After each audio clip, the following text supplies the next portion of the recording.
Hey, what's up, athletes? Welcome back to week 8 for Foundations of Leadership. Today we're talking about how leaders take ownership for their failures. Over the last few weeks, we've been talking a lot about failure and about looking at it in a new way.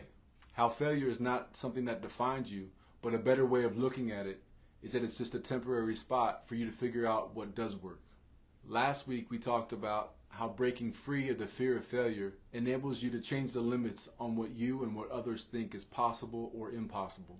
Today I want to talk to you about the next thing that breaking free from the fear of failure allows you to do. And it's something that all great leaders do.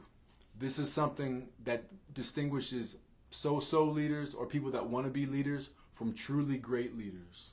And it's taking ownership for the failures of your team. Have you ever had a friend, someone you thought who was a friend, that you got caught doing something you shouldn't have been doing with? And the first thing that they do is they blame you for all of it? You never look at that person the same way again, and you certainly know you can't trust them.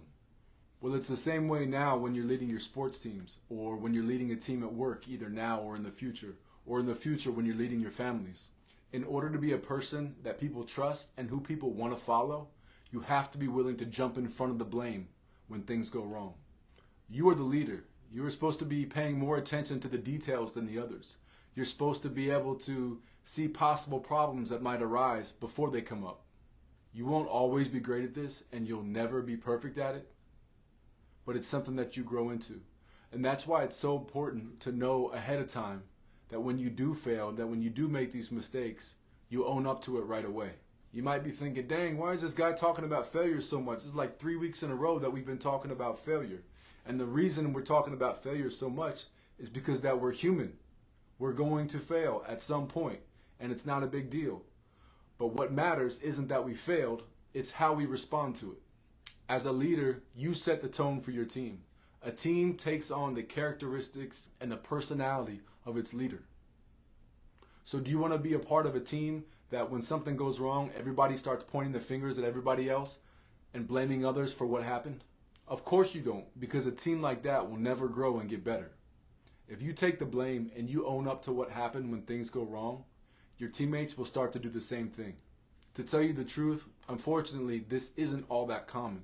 But when you are a part of a group or a team where everybody owns up to their mistakes and then commits to getting better and fixing those mistakes in the future and then actually follows up on it, that's a rare but a beautiful thing that you're a part of. So don't sit around and wait for somebody else on your team to start doing this. Don't sit around hoping that somebody would bring this culture into your team. You be the one that leads by setting this as culture in your team. You be the one who starts the trend of owning up to their mistakes on the team. And when it comes down to an issue where it could be your fault or could be somebody else's fault, jump in front of the blame. Own it. Take responsibility for what you could have done better in that situation and admit that you were at fault and commit to fixing it and then fix it. Some of you guys or ladies watching this, you're not the fastest on your team. You're not the strongest on your team. You're not the high scorer. I mean, some of your teams are really big, and even if they're not big, only one of you can be the high scorer on your team. Only one of you can be the fastest. Only one of you can be the strongest. So you have this desire to be a leader, but you don't know how to be a leader. You don't know where you can lead. Right here, this is a great place to start. For a great example of this, there's going to be a clip right down there in the description of this video by Jocko Willink. He's a Navy SEAL. He's got a video called Extreme Ownership. Check it out.